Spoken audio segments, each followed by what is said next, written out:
just took a vacation with my family. The first vacation I had with my family in 2 years. I then going to Disney every now and then, which is about 2 hours away, throughout the year.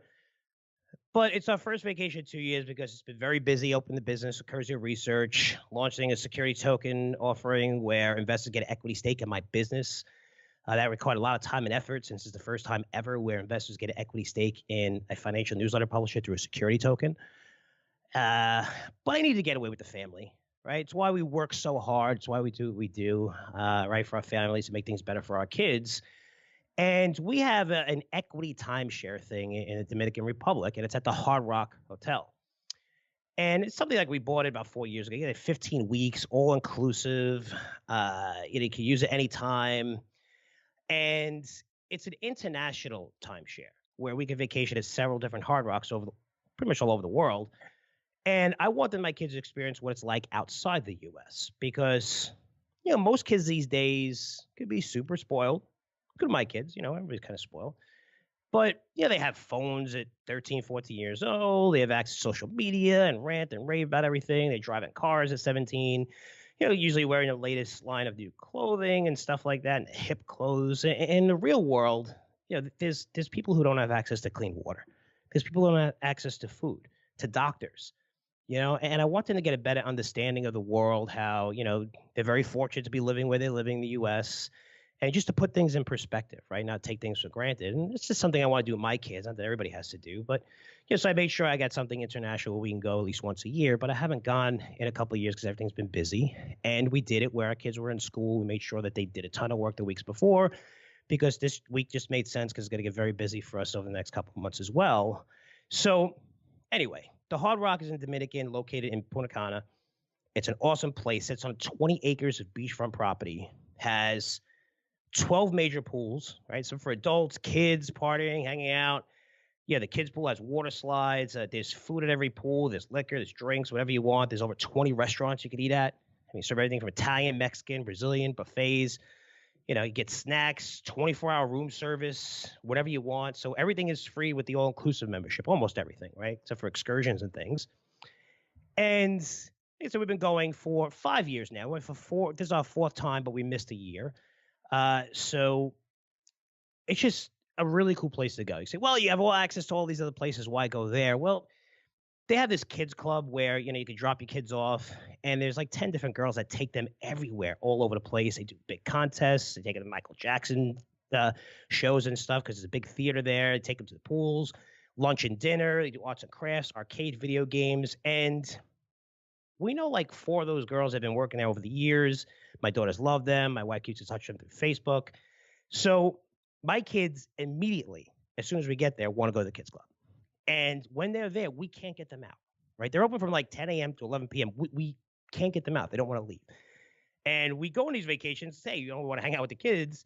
We actually feel guilty, but I guess our kids maybe just don't want to hang out with us because they're having so much fun, and eventually pull them away and go on excursions and stuff like that. And they also have a casino there where, my wife likes to play the slots and we'll play and go to dope pools. They have shopping, relaxing. Again, it's just a really cool place. Now, this time around, things were going great. They have 7 days and things were going great until the last 24 hours. So we're talking Monday night and we're leaving on Tuesday noon to come back. So I have the podcast planned for Wednesday, great guest, everything coming up in a minute. But Monday night, my little one, 8-year-old, starts having bad stomach cramps. There's one with Crohn's disease, so I just figured out, we're watching what she's eating. Again, international, but they have great food there, right? She's been there before. So all of a sudden, she starts throwing up. I'm like, okay, maybe it's just one time. Maybe she ate something bad. Again, with Crohn's and stuff like that, she has kind of a weak stomach as it is. But then she started throwing up a few more times during the night. I said, okay, let's see what happens when she wakes up. Woke up Tuesday. Our flight leaves at 12.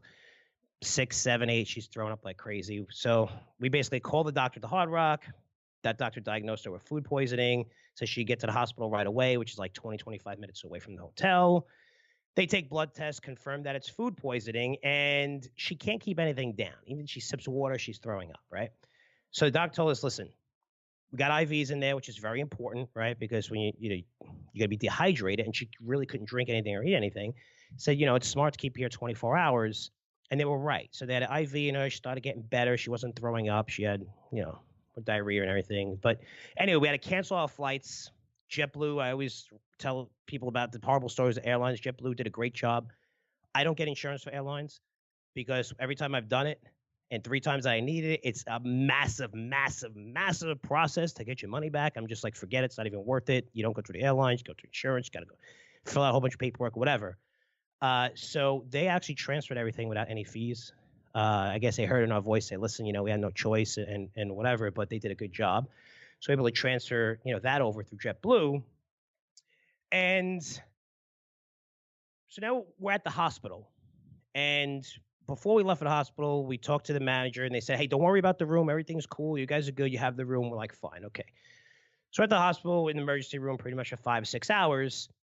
And then from the emergency, she gets transferred to a regular room, right? So again, now she has IV and she's okay. And, my wife's hanging out with her the whole night. I have to go back to the hotel, pack everything, get everything in order. I take my other daughter back with me. And when I go back to the hotel around 5, 6 p.m. now on Tuesday, again, at the hospital the whole time, we left without taking showers, all wreck, whatever.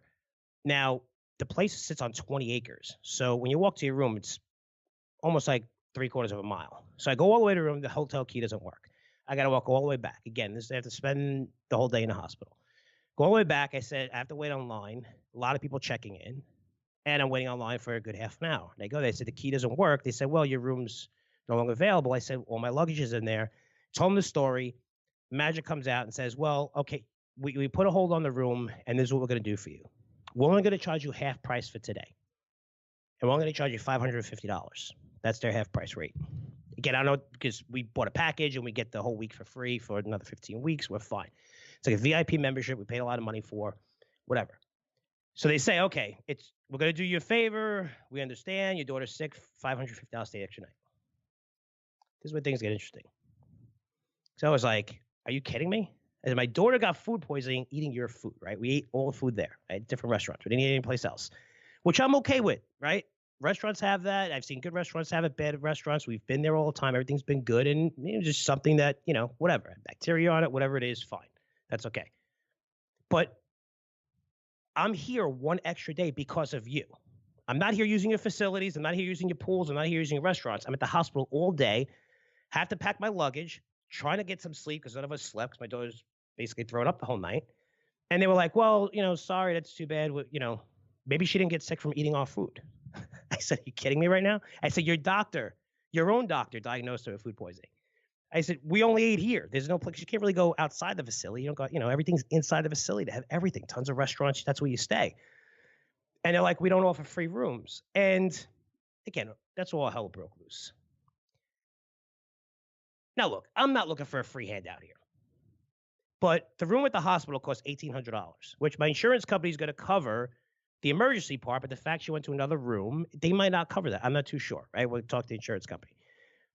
Hundreds of dollars in cabs getting back and forth. I got lucky I didn't have to pay anything to transfer my flight on 4 hours notice before we were supposed to be there, right? JetBlue did us a big favor.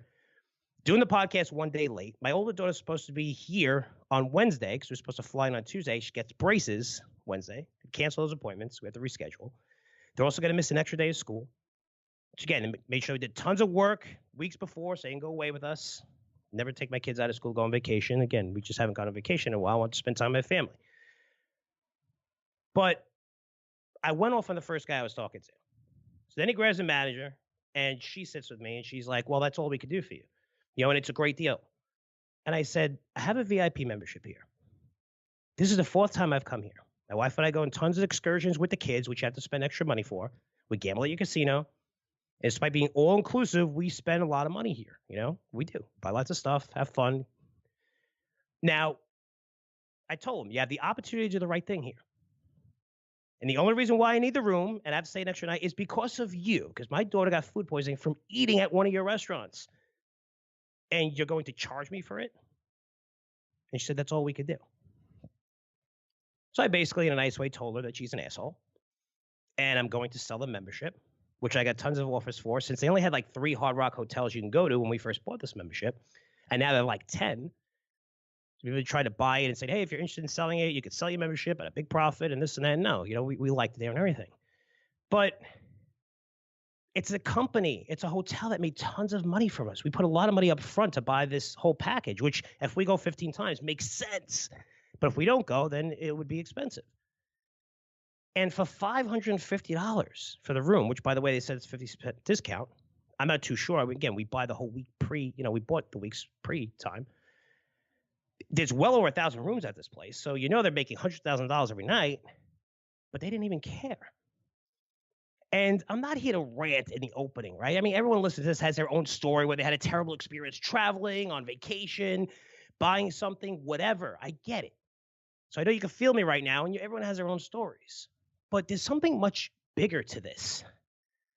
Because I've been doing business for 25 years, right? Been different companies throughout that career. You guys know, you follow me, especially over the past 11, 12 years I've been doing this podcast, and I tell you guys everything. Up to about 5 to 7 years ago, shit just changed. It just changed. I mean, what the hell happened to people just doing the right thing? Because there's so few people and companies that do that these days. It's like the contracts I signed with past employers before I got this job. 2 of them basically lied to me. And you know what? Those 2 businesses are doing absolutely terrible. One saw its stock crash since I left. Why? Because I wasn't the only employee that they screwed over. And the other closed their division as soon as I left. Imagine if they did the right thing.